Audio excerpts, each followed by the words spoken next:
খেলাধুলা সম্পর্কে ইসলামের মূলনীতি হলো যে সকল খেলাধুলা শরীর এবং মনকে সতেজ রাখে, দুনিয়া এবং আখেরাতের ফায়দা বয়ে আনে এবং তাতে শরীয়তের কোনো হুকুম লঙ্ঘন করা হয় না, সে সকল খেলা জায়েজ এবং বৈধ।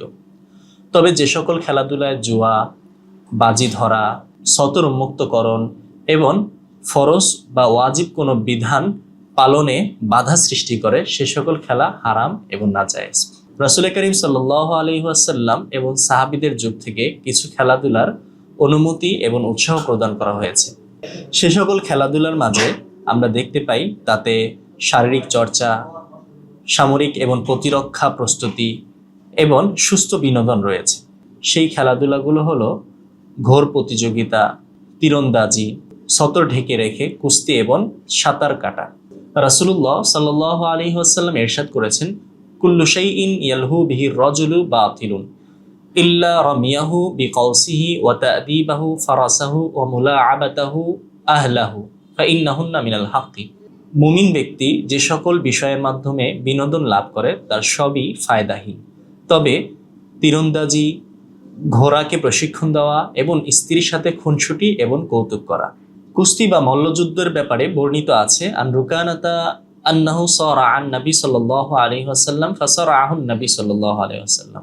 আরবের প্রখ্যাত কুস্তিগির রুকানা বর্ণনা করেন, জাহিলি যুগে কাফের অবস্থায় আমি রাসূল সাল্লাল্লাহু আলাইহি ওয়াসাল্লামের সাথে মল্লযুদ্ধের আবেদন করেছিলাম। রাসূলুল্লাহ সাল্লাল্লাহু আলাইহি ওয়াসাল্লাম সেই মল্লযুদ্ধে অংশগ্রহণ করেন এবং আমাকে কয়েকবার আছাড় দিয়ে হারিয়ে দেন। শারীরিক চর্চা এবং শক্তি বৃদ্ধির জন্য ইসলাম মুসলিমদেরকে উৎসাহ করেছে। হাদিসে রাসূলে আছে, নবী সাল্লাল্লাহু আলাইহি ওয়াসাল্লাম বলেছেন, আল মুমিনুল কবিয়্যু খায়রুন ওয়া আহাব্বু ইলাল্লাহি মিনাল মুমিনি যায়ফি ওয়া ফি কুল্লিন খায়রুন। শক্তিশালী মুমিন আল্লাহ তাআলার কাছে অধিক প্রিয় এবং পছন্দনীয় এবং শ্রেষ্ঠ দুর্বল মুমিনের চাইতে, তবে উভয়ের মাঝেই কল্যাণ রয়েছে।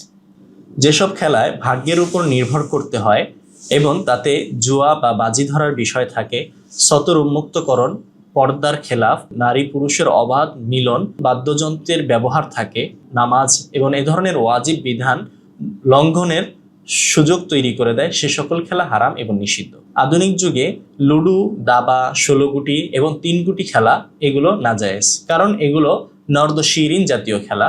রাসূল সাল্লাল্লাহু আলাইহি ওয়াসাল্লাম এই জাতীয় খেলা সম্পর্কে বলেছেন, মান লাইবা বিন নর্দশিরি ফাকান্নামা সাবাগা ইয়াদাহু ফি লাহমি খিনজিরিন ওয়া দামিহি। যে ব্যক্তি নর্দশিরিন খেললো সে যেন তার হাতকে শূকরের গোশত এবং রক্তে রঞ্জিত করলো, লাইয়াজু বিল্লাহ। তাই লুডু, দাবা, 16 গুটি, 3 গুটি এইগুলো যেহেতু নর্দশিরিন জাতীয় খেলা, তাই এগুলো খেলা হারাম এবং নিষিদ্ধ। ফুটবল, ক্রিকেট, ব্যাডমিন্টন এ ধরনের খেলা মূলত মুবাহ, তবে তাতে যদি শরীয়তের নিষিদ্ধ এবং গর্হিত কোনো বিষয় থাকে, যেমন জুয়া এবং বাজি ধরা, সতর উন্মুক্ত করা, ফরজ কোনো বিধান লঙ্ঘনে উৎসাহিত করা, বাধা দেওয়া এবং বাদ্যযন্ত্রের ব্যবহার, এগুলো যদি থাকে তাহলে ক্রিকেট এবং ফুটবল খেলা এবং ব্যাডমিন্টন খেলা হারাম এবং নিষিদ্ধ। বর্তমানে আমাদের সময়ে প্রচলিত যে সমস্ত ফুটবল এবং ক্রিকেট খেলা আছে তা অধিকাংশই হারাম এবং নিষিদ্ধ। শরীয়তের নিষিদ্ধ সমস্ত শর্তই তাতে পাওয়া যায়। আজকালের প্রচলিত খেলার অধিকাংশ খেলাই জুয়া এবং বাজি ধরা হয়, সতর উন্মুক্ত করা হয়, নারী পুরুষের অবাধ মেলামেশা করা হয়, নারী পুরুষের অবাধ মেলামেশা এবং বাদ্যযন্ত্রের ব্যবহার হয়, যা শরীয়তের সবই নিষিদ্ধ। তাই এই ধরনের খেলা দেখা এবং এই ধরনের দলকে সাপোর্ট করা এবং কোনো নির্দিষ্ট খেলোয়াড়কে সাপোর্ট করা থেকে আমাদের বিরত থাকা একান্ত কর্তব্য।